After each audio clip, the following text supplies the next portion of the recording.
Thank you very much, Michael and Joel, for the outstanding performance and for the tools and tips that will help Liberia get off of this unfortunate watch list. So we appreciate you. We look forward to working with you. This is a wonderful time right now for me to introduce to you. This is now what we're calling session two, transportation partner presentation and group discussion. Distinguished ladies and gentlemen, I'm very honored and pleased to open session two in our workshop that will help focus on our transportation partner and the great work they have done in the human trafficking space. Some of it you've already heard from Michael Smith, but you'll hear a much broader presentation today. And so it's my distinct honor to introduce to you my good friend, Myrna White, who is the Assistant General Manager, Office of Public and International Affairs at Hartsfield-Jackson Atlanta International Airport. The Department of Aviation veteran, Myrna, oversees policy and communications, public relations, government affairs, conferences and special events, community affairs and international affairs at Hartsfield-Jackson Atlanta International Airport, the most efficient and effective airport in the world, right here in my hometown of Atlanta, Georgia. Myrna was initially hired to win jurisdictional approvals needed to build the 5th runway at Hartsfield-Jackson. She has proven her leadership throughout her tenure at the airport. Before being named Director of Public Affairs, she served as the airport's Government Affairs Manager.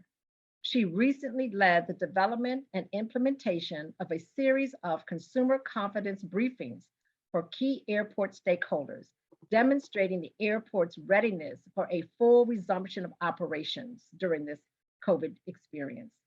She has received resolutions from both the Georgia House and Senate commending her for her leadership. Myrna has chaired the Marketing and Communications Committee for Airport Council International's North American region, in addition to serving on the board of directors for several area chambers of commerce. She also recently earned the 2021 Pinnacle Leadership Award from the Airport Minority Advisory Council. Ms. White is a graduate of Leadership Fayette, Leadership Clayton, and the Regional Leadership Institute. She's also a graduate of the University of Georgia School of Journalism. My dear friend, Ms. Myrna White, we turn it over to you. Thank you. Good morning, everyone. Thank you so much, Honorary Consul. It is a pleasure to be with all of you, and I want to commend the university, the consortium, the sponsors, all the organizers who are a part of putting on this very important forum. We also are very appreciative for all the work that Alreen Barr does as our International Affairs Director, making sure that that the airport stays involved with all international issues of importance. So I do have a presentation that I'd like to share with the group this morning, and I think the administrators have that presentation and are able to pull it up for us.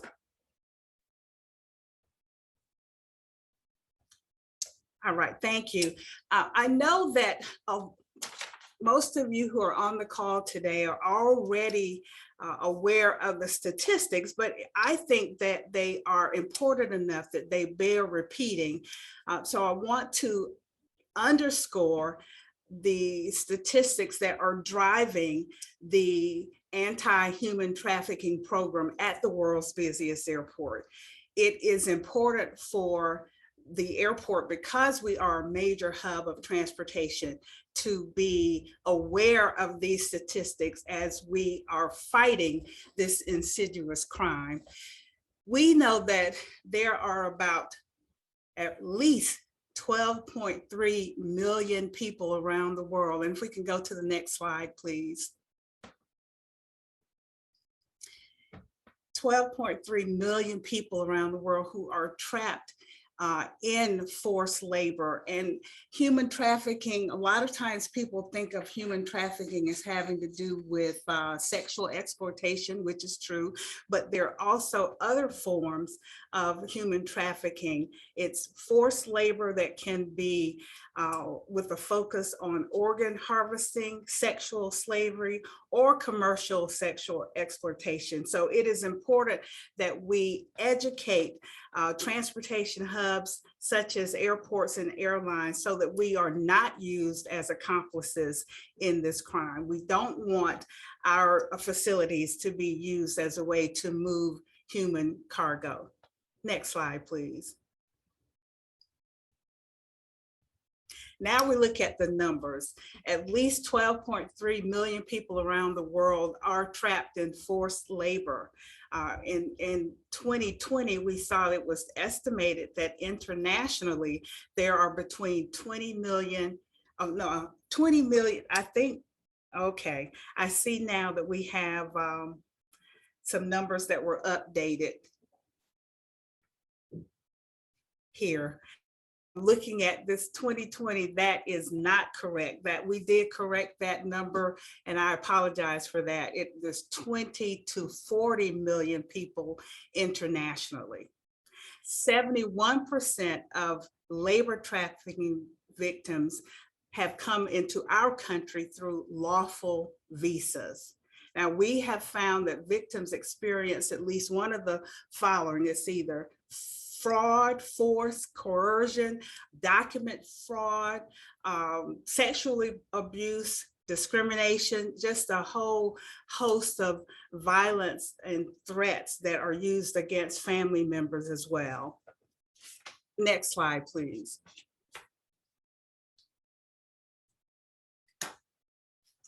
One of the things that we think is important that we educate people so that they understand the difference between what is a myth and what is actually reality. The myth is that human trafficking and human smuggling is the same. That is not true. Trafficking is the recruiting, transporting, harboring, or receiving of a person through force to exploit him or her. Human smuggling is the transport of an individual from one destination to another, usually with his or her consent. Another myth is that movies are accurately depicting human trafficking, most traffickers mostly as gangsters. The reality is that a trafficker could be anyone. We heard the gentleman earlier speak that sometimes these are the most respected people of a community. They can be politicians, law enforcement, businessmen, or restaurant owners. Another myth is that human trafficking always means prostitution. That is not true. As we mentioned earlier, it can include forced labor and even organ trade. And then finally, I think this is one of the largest myths, is that only women are trafficked. That is not so. Men and young boys are also trafficked, and not just for labor, but for sex as well. Next slide, please. Now, one of the things that we like to do is share case studies so that everyone that we're working with and consortiums like this are important. We must collaborate with law enforcement, with airlines, and there is a group called Airline Ambassadors International that works to train flight attendants on what they should look for in trafficking instances. So this particular case occurred in 2011 when an Alaska Airlines flight attendant noticed a teen girl on a flight from Seattle to San Francisco.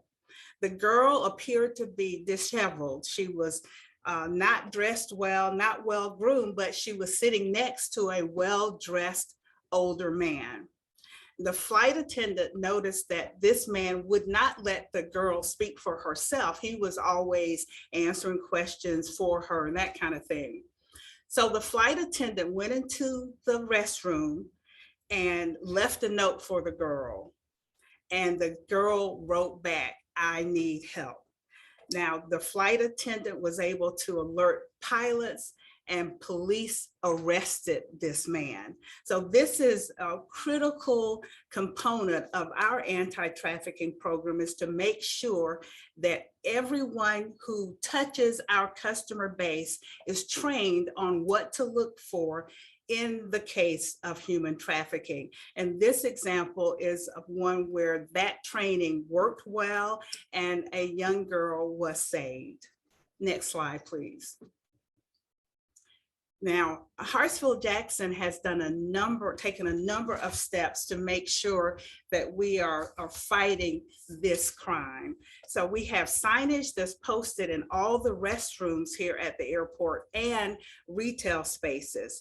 Those signs include a hotline number where anyone who suspects that human trafficking is going on can call that hotline. We also have training for all employees that come through the airport or who are beginning to be employed here are trained in a number of issues, and human trafficking is one of the most important ones. We have annual stakeholder forums where we have law enforcement who are with us. That's local law enforcement, federal law enforcement, in addition to the district attorney's office for the county in which the airport resides, and our attorney general. We bring in those experts along with human trafficking advocates. There is an organization called Youth Spark that we work with very closely. So we have these forums so that we can exchange best practices and make sure that each entity within the airport space knows exactly how to be effective in fighting this crime. We also have provided human trafficking indicators to the public so that they know what to look for, and I will share those with you in the next slide. We have public announcements that are broadcast throughout the airport public address system. We also have partnered with an organization called United Against Slavery. This is a national organization that is focusing on transportation hubs and how we can work effectively to combat human trafficking.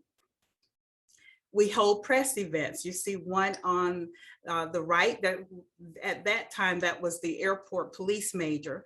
That press event was to announce one of our huge summits, and we had our law enforcement organizations and other partners participating in that as well. And then we were the first airport to sign the Tourism Child Protection Code of Conduct, indicating that we are committed to fighting human trafficking and making sure that our employees are trained. And one of our really effective steps that we take is the youth forums that we hold in area schools. We partner with Youth Spark and our law enforcement with those as well. We are actually going into the schools, teaching students about what to look for with human trafficking. Sometimes students may be suspicious of what's happening with some of their friends, or they themselves may be victims of human trafficking. So in these forums, we always organize them in such a way so that the students feel they're in a safe space, they're not embarrassed, and we give them the opportunity to go and speak with a school counselor after the forum if they feel like they are being trafficked, or if they know of someone who is. And we have had several students who have come forward after we have held those particular forums. And then finally, we have an art exhibit where we're highlighting survivors of trafficking, showing their strength and just how they have been able to survive and thrive. Next slide, please. Now, these are some of the, and I know this is a lot on the screen, but we want to make sure that folks understand what it is they should be looking for. And we also stress to folks, don't be afraid of accusing someone who is not really trafficking. It is more important that you are bringing it to the attention of law enforcement if there is someone who is trafficked. It's much more important to stop trafficking from occurring than it is to be embarrassed by having someone ask by the law enforcement what their relationship is with a particular person. So the indicators are, we talked about before, someone that has clothing that is inappropriate for their particular route of travel. Someone may be showing some signs of physical abuse, like burns or scars, visible signs that you can see. A person has no identification of their own, their whatever documents they have is being held by another person rather than them having them themselves.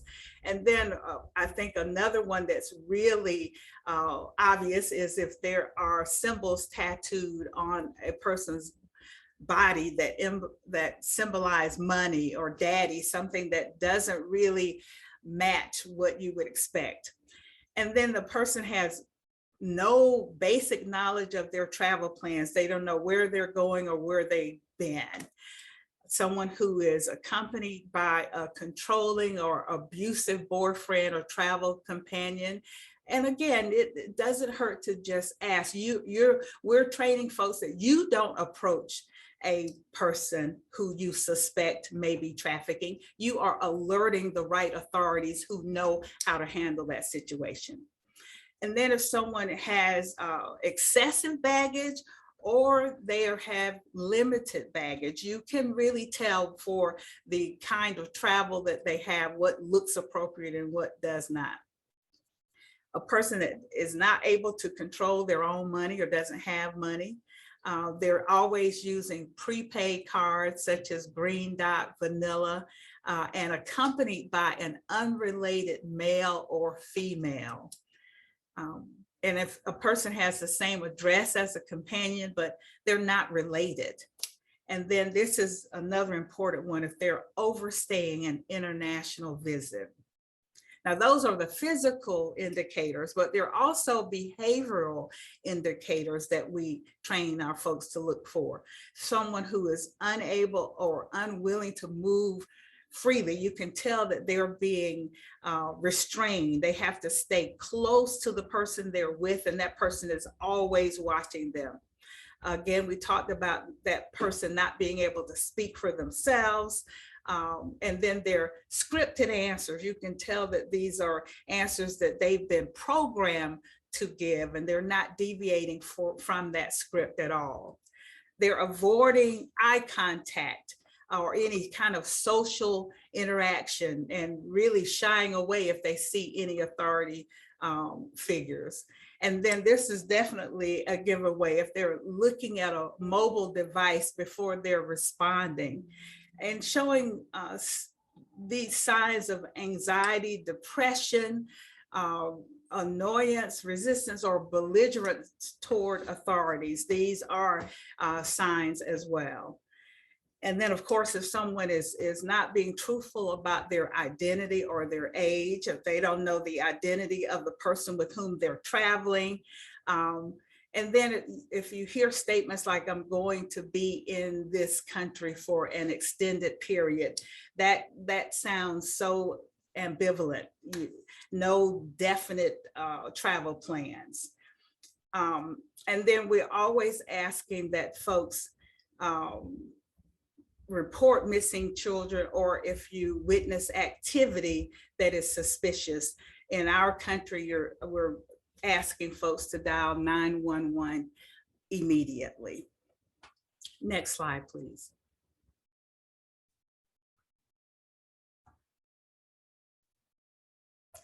So we want to know what ways that you can help. First, you want to educate yourself, learning the indicators of human trafficking that we've just gone over. And one of the a national drive to action for us is, if you see something, say something. Don't just let a situation linger because you're not certain. Alert the proper authorities if you see something suspicious. Volunteer. You can support anti-trafficking efforts in your community. There is power in numbers, and we definitely need more folks who are willing to be advocates. And engage your government. We encourage our folks to write local leaders, make sure they know, the folks that make decisions politically, let them know how important this issue is to you. And certainly partnering with other countries and airports to establish best practices, and then to share best practices with those as well. And finally, forums like these are critically important. You're able to discuss best practices among other experts, share what has worked well for you and your organization. And then if you are working to develop an anti-human trafficking program, having experts who are able to share what has been effective is very critical in establishing such a program, as we have done at Hartsfield-Jackson. Next slide, please.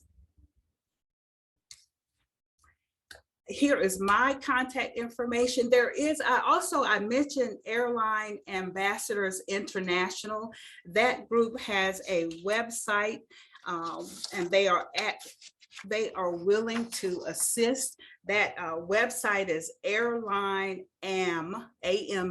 for ambassadors.org. I definitely suggest having airports contact that organization to get additional information about how you can train your flight attendants and other airport employees as well. So again, thank you for inviting Hartsfield-Jackson to this important forum, and I am happy to entertain any questions you may have.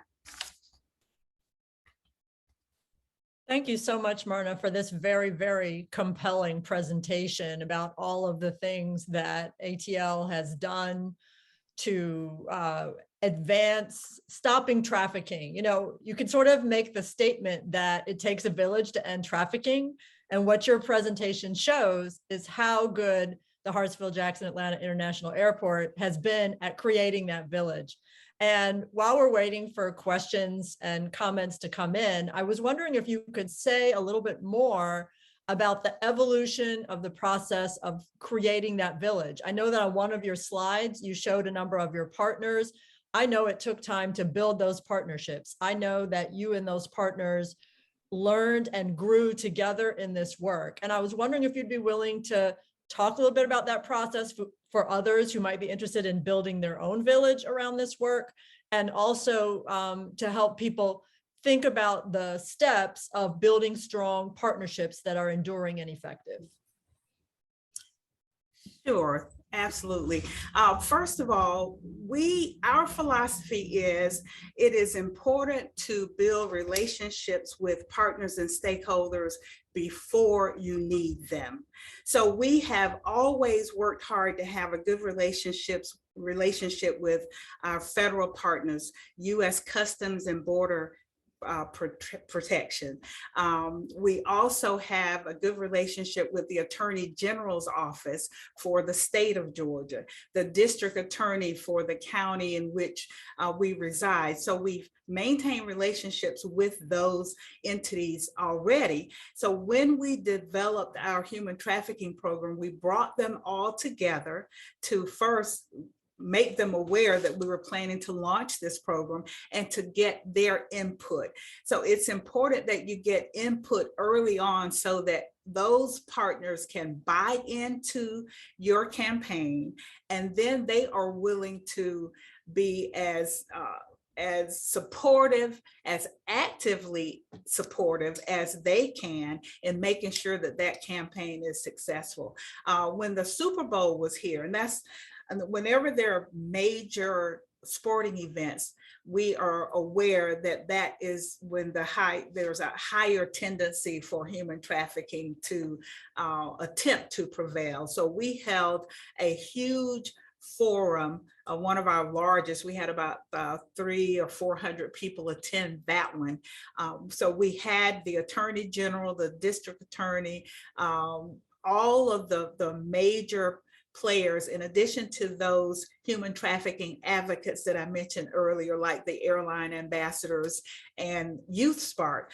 All of them came together for our forum. They presented, sharing what their particular entities were doing to combat human trafficking. And it was just a really effective forum to have all of these parties coming together. I find when you have a mutual goal, you have a mission that everyone can grasp and be passionate about, it comes easy then for that collaboration to take place.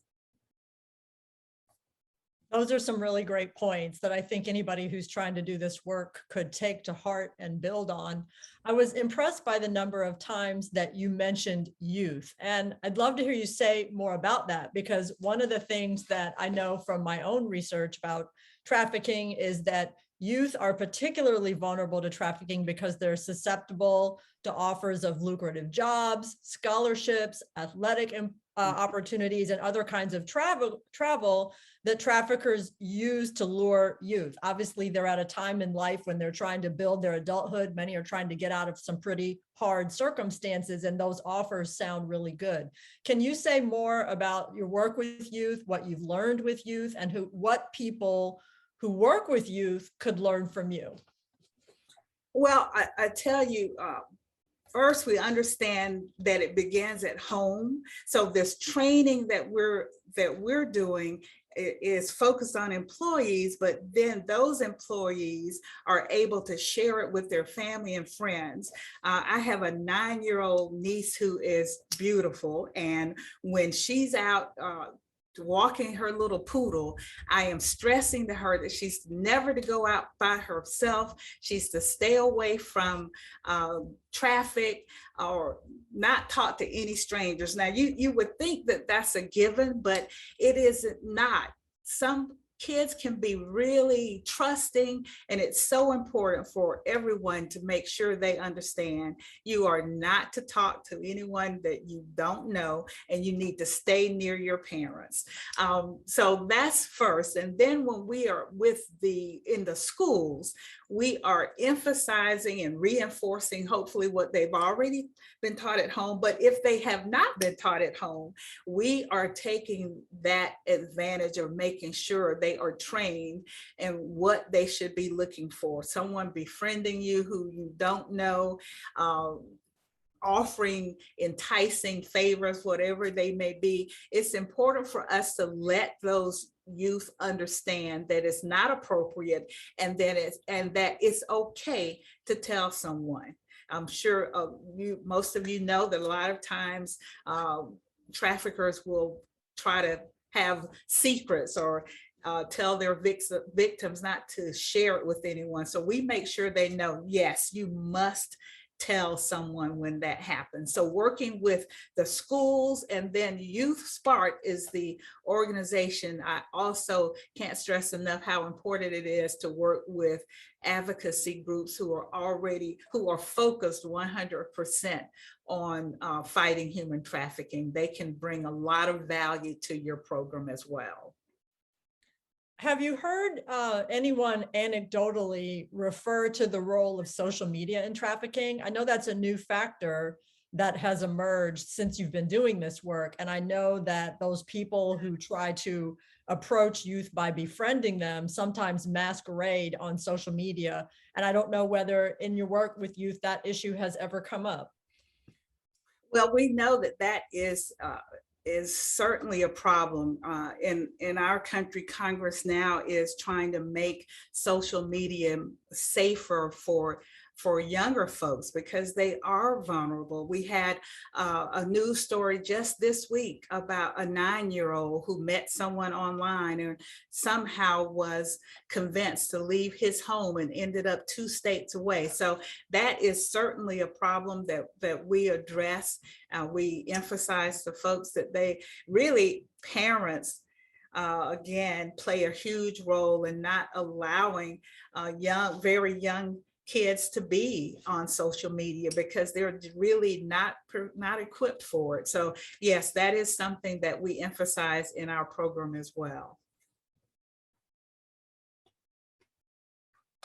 Thank you for that. I'm still waiting for audience questions to come in, but I want to make a special invitation to our colleagues at the Liberia Airport Authority because I know that they are holding a group meeting, and I don't know whether there are any questions in that group and whether the person who is in charge of putting up the screen for the meeting might gather questions and put them forth to the rest of us. So I just wanted to say that out loud because I know that we have people joining, some from their own devices and some in groups. I also know we may have some people from the Carter Center who might be together. So I wanted to invite anyone. And if anyone would rather speak verbally instead of typing it into the Q&A, you can also raise your hand. And James at Icon can help identify you. Cynthia, I also don't know if Myrna's presentation inspired any questions in you, because I know that you've had a lot of chances to work together and you may have thought of some things as a tourism sector expert yourself that you'd like to comment on or ask. Well, thank you, Laylee, and thank you, Myrna. This has really been very exciting to hear the deliberations. And yes, I think from 2 perspectives. I will start from the consulate here in Atlanta, Georgia, where I have been on post since 2009, appointed by Her Excellency Ellen Johnson Sirleaf, and now I have the pleasure and honor of serving under His Excellency George Manawia. And in this space, we also issue travel visas to Liberia. And so there's a process, as an immigration process, as Joel knows. I mean, you have it from the embassy, U.S. Embassy in Monrovia, but on this side, we're also gatekeepers. There's an application process. If you have minors who are 18 years and younger, we are required to have a birth certificate. We evaluate that birth certificate of each minor child. We also evaluate the request from the parents, which means if both parents are traveling, we still have to have a notarized letter authorizing this minor child to travel out of the country. We have the right to deny a visa based upon the data that we've collected at the interview. So we are also gatekeepers, and we have a very important role to play. And we do get pushback oftentimes from the community stating that, hey, both of us are traveling, we're both parents. Well, it's a requirement. You must have a notarized letter. And for those who don't know where the father is, the paternal father or paternal mother, you have to also have a notarized letter that's stating, I don't know where he is or she is. They may be deceased, they may be divorced. That custodial parent may have the legal document stating I'm a custodial parent, and having the legal documentation of that is important. We also are finding that some parents are allowing their minor children to travel with a niece or an elder statesperson, a nephew, grandparent. We still have to have those letters authorizing minor children to travel outside of the country. So we are gatekeepers. It's a process that we have had in place since the beginning of our office being opened in 2009. And we are implementing that policy on behalf of the U.S. Department of State, also the government and the people of Liberia, to ensure that we have safe travels for minor children who are going into the country. On a secondary note, we have also engaged some of our colleagues, as we know, and it has been published in the media. We're getting ready to celebrate the 200th anniversary, the bicentennial of the Republic of Liberia. This is the return of freed men and women from America to Liberia.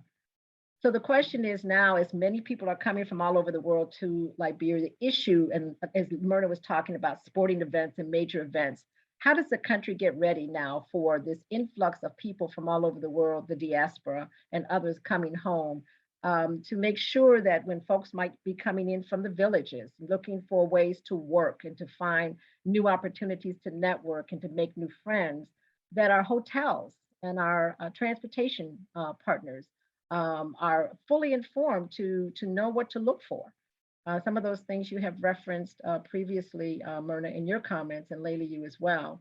So we have with us people who are in the travel industry with us today, who are participating as they get ready for the Year of the Diaspora, making sure hotels are ready, making sure that with the Carter Center's invitations, some of our transportation folks, the Pin, the motorcycle fellows, and others who are well informed, transportation buses are included. If you see something, say something. What is going to be the tagline?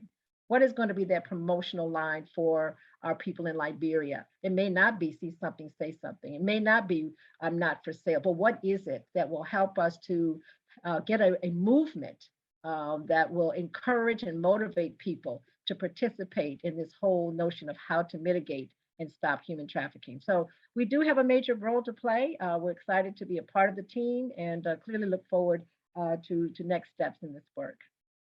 Those are really helpful comments, Cynthia, and thank you for talking about what your office does to also interrupt trafficking. You know, I think that the point that you raised, Marna, about people not being anxious when they see something suspicious. But let's say a person is walking through the Atlanta airport, as I've done many times, and they do see something suspicious. For example, I can remember a time when I was in the security line waiting to go up to the official that checked my travel documents.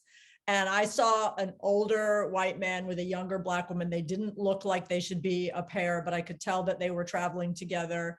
And I just wasn't sure. I was watching them for probably 30 minutes and I just wasn't sure, who should I say something to? Can you help someone who's in that situation? Well, that's a good question. We definitely do see some unlikely pairings in the airport, but as I said before, well, first, let me answer your question. In our airport, if you dial 911 from any phone, it's going to get you to the authorities. You will share your concerns, where you are. And so within that 30 minutes that you watch that couple, the law enforcement would have had an opportunity to come to them, and they are trained as well. So they know the proper questions to ask without crossing a line. So they would have been able to handle that. And so that's what I would always suggest, because what we share with folks as we're training is that it's much, much better to be wrong and risk just being wrong than it is to allow a person to be trafficked and you had an opportunity to stop that crime from occurring. So again, you're not putting yourself in an awkward position at all. You are just advising law enforcement of what your suspicions are, and then they take it from there. That's a very vital point, and I'm glad to know that you can call 911, presumably from your cell phone within the airport, and get a local airport security person to come check out the situation. I also know it's a very sensitive question that's on a lot of people's minds because they don't want to participate in racial profiling or anything of that nature. It can feel like a moral issue, like, oh, if I make this call, am I contributing to somebody being profiled? You know, and that's a judgment call that everyone has to make, but it can be hard because sometimes the things that make people look anomalous have to do with race, gender, how people are dressed, socioeconomic class or economic condition, even sometimes disability. And we don't want to be judgmental, but at the same time, you know, we may have questions. So that's something that I'm sure some people struggle with when they're in that situation. We've had a couple of questions come in from the audience. And so I want to put them out there. The first one, actually, they're both two questions from Veronica Bondo. Thank you, Veronica, for putting these questions in. She asked, what can one do to stop a person who's been trafficked without their knowledge? So that's, you know, we've talked about that a little bit, but let's say, you know, people may be being trafficked and they don't even really know what trafficking is, or they may think I'm doing something voluntarily, or they may think I'm not being trafficked. But if someone else notices something, you know, how can you stop it? I think that's what she's asking. Mhm. So, and then she says she's asking about from Liberia, where the justice system is weak. So what I don't know if this has already happened, but I would suggest having a meeting, a conference with the justice system, with advocates, with the honorary consul's office, a group of leaders who can make decisions and request that decisions be made, to first lay the groundwork to say, this is how we should approach tackling this issue. And if we work together, we can make a difference. So if that has happened already, then there should be a contact person. There should be a way that a person who knows of someone being trafficked can go to the particular authority to say, this is happening here and it needs to be addressed. Okay. Thank you for answering that specifically with, the Liberian context in mind. We now have another question from Francis B. Falla, supervisor of PAC services department at Roberts International Airport. This has to do with human trafficking indicators at the Liberia Airport Authority. We do not have a trafficking indicator providers to aid us to track down illegal traffickers. What do we do to help in the process? So I'm not sure exactly what's meant by the indicators, but I think the goal is to think about, how does this apply to LAA and to Roberts International Airport? Do you have some thoughts to share? And I see a subsequent question is how to put something in effect at the Liberia Airport Authority. I don't want to speak for Alreen, but I'm sure that she would be willing to assist with setting up a forum specifically for the Liberia Airport, so that we can share how we developed our program, and then we can hear from you what are some of the obstacles that you face that maybe we don't face, that we could collaborate on together and hopefully, prayerfully, be able to come up with resolutions that could be effective. And I think that, potentially that could be one of the most important outcomes of this workshop, if it helped build a bridge between the Atlanta airport and the Roberts Airport or any airports in Liberia. And I think that we're in a position to help facilitate that. So thank you for, on behalf of Irene, making potentially that offer and that outreach to LAA. So at this point in time, we don't have more questions in the Q&A box, and I'm wondering if there's anyone else in the audience who would like to raise their hands and ask, or even whether any of the other panelists have questions for Myrna, because this is our real opportunity. We're going to, of course, have another airline related presentation tomorrow from Brussels Airlines, and we wanted to make sure that you were able to hear from multiple airport partners during this workshop. But to really keep the learning going, this is your opportunity to have a very important conversation. So panelists, do any of you have questions that you would like to also ask? If so, put up your hand and James can spotlight you. Laylee, I just want to make a statement just on behalf of our sister airport partnership between LAA and Hartsfield-Jackson Atlanta International Airport. I know Alreen is here. I really want to give kudos to Alreen for her leadership in our visit to LAA last year. We were there as a part of a technical team to further discussions on area of support, whether it was security, whether it was human trafficking, you name it. The airport was there, Hartsfield-Jackson. So I know Alreen is here. She may want to speak to that, but this is consistent with the sister airport agreement outcomes and deliverables. So Alreen, I'd love to hear your voice, but this is very much in line, I think, with the vision that you've already stated previously. Yes, as Myrna said, we welcome it. It's a part of the sister airport agreement.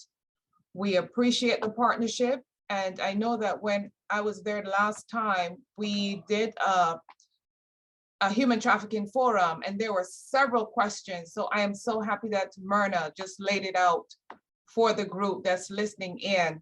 And we will be so happy to continue this discussion. So Cynthia, please, we'll make it happen. Thank you so much. I'm so excited. Looking forward to it. Yes, that's powerful. And I'm glad to know that that MOU is in place. We Yes. got an additional question from someone who says that nowadays, a lot of foreign schools are offering scholarships that are so low to the extent that parents are jumping at the opportunity. And they want to know if we can put a system in place where foreign school scholarships are thoroughly vetted. Obviously, that's a question that goes beyond airports per se, but we all know that these kinds of so-called opportunities are on the increase. And in fact, that young people often find out about them through advertisements on social media. And we also know that some of them aren't real and they do lead to trafficking situations. So would any of you like to address this question?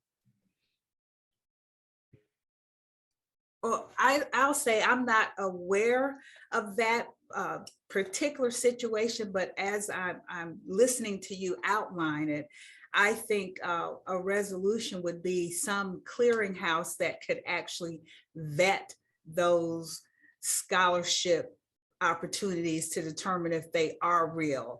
I don't know if it would be something within the university system. I think that would probably be the most likely clearinghouse.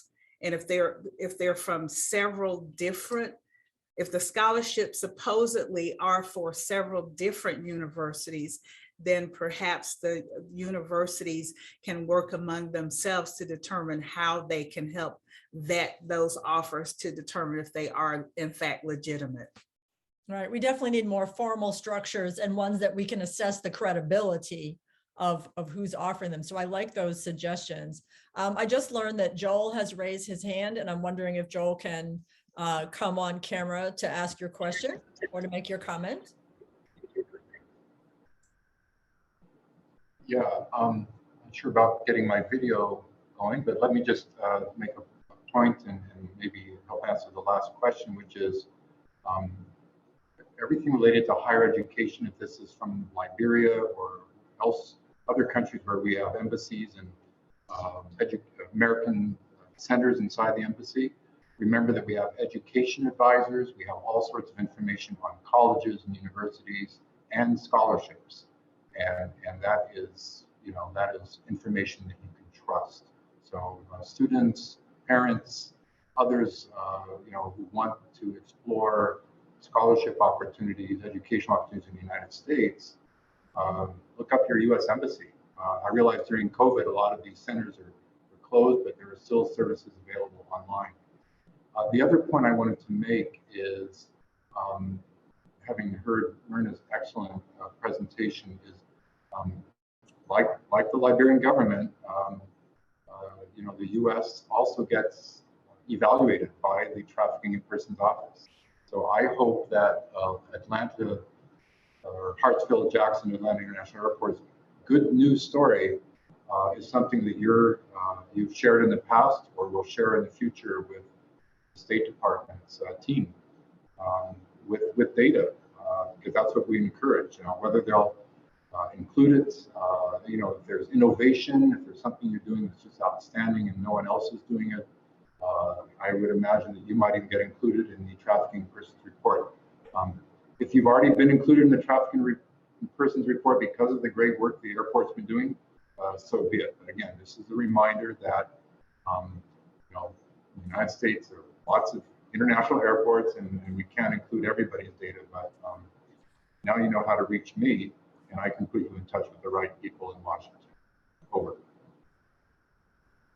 Thank you for that really important comment, Joel. And I'm hoping that the embassy is able to advertise its clearinghouse of educational opportunities in the social media universe, where young people are finding these alternate advertisements that may be leading them in the wrong direction.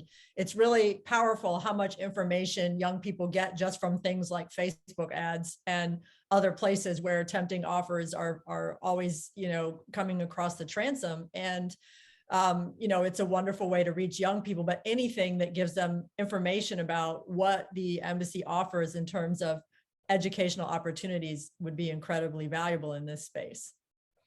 Thank you for that. Myrna, did you want to say I could hear Joel was a little muffled, but I heard him ask about our sharing the good news, and we would certainly like to do that. If you could, I don't know if Alreen already has your contact information or not, but I do not. So if you are able to either put it in the chat to us or email us, and we will be happy to share that information with you.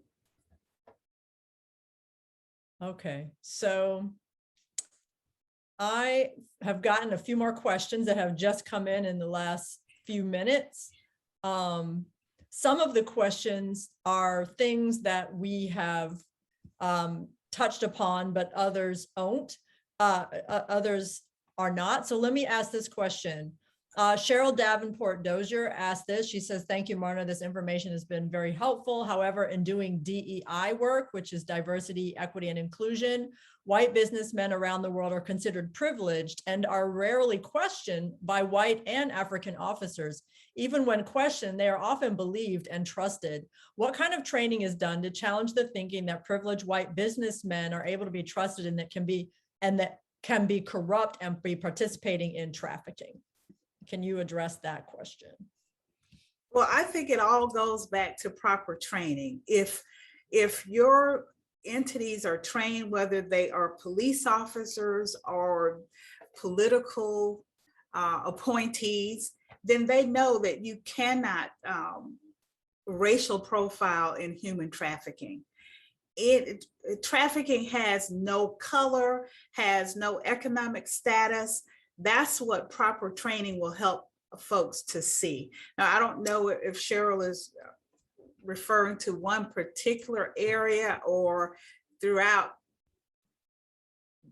one particular country. I'm not sure what region, but wherever it is, the foundation is proper training and support from all of the entities involved, going back to the potential forum that we've discussed, making sure that both law enforcement and the political leaders understand the importance of training and what the indicators are and how we can all work together to combat it. Thank you for that answer, Marna. I do think that including issues about identity and bias in the training is a strategy, you know, and it sounds like the two things that you all are talking about come together ultimately in one place. Absolutely. So that's a very valuable point, because it's true that, you know, I as a psychologist can speak to the point that everyone carries implicit bias, and this influences how we read the reality of the people that we encounter in any situation, and learning to pause and ask ourselves questions about those assumptions to help us evaluate a situation, particularly when we're trying to stop something negative like trafficking, is a really important piece of the puzzle. All right, I think that I'm going to ask one more question from the Q&A box before we adjourn for a break. And this is a question that comes from Aramatha K. Fala. She asks, how can we stop human trafficking, and what can we do as airport workers in stopping human trafficking? So if you had to address and answer specifically to different kinds of airport workers about what they can do, Myrna, what would be your closing advice on that subject? I hate to sound like a broken record, but training is it.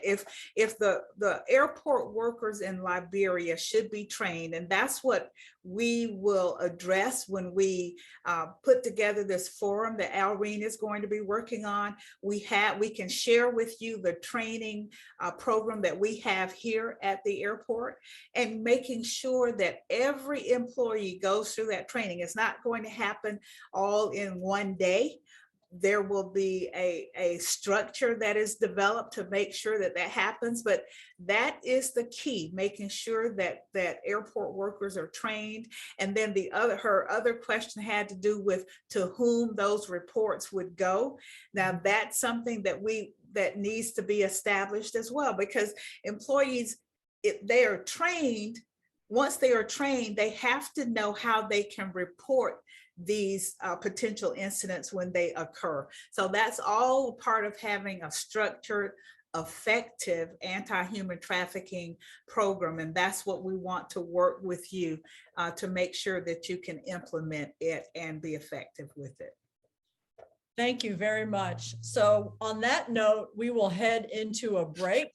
And since we're in 3 different time zones, let me tell you what time we're coming back. The plan is for the next presentation to begin promptly at 15 minutes after the hour. If you are in the United States on East Coast time, that will be 10:15 a.m. If you are tuning in from Liberia, that will be at 2:15 p.m. And if you are tuning in from Brussels, that will be at 3:15 p.m. So please, we know on Zoom how important it is to have breaks. So we're having that break now. Please come back just before that time, and so that we can be ready to introduce our very next very important speaker. Thank you so much, everyone. Thank you.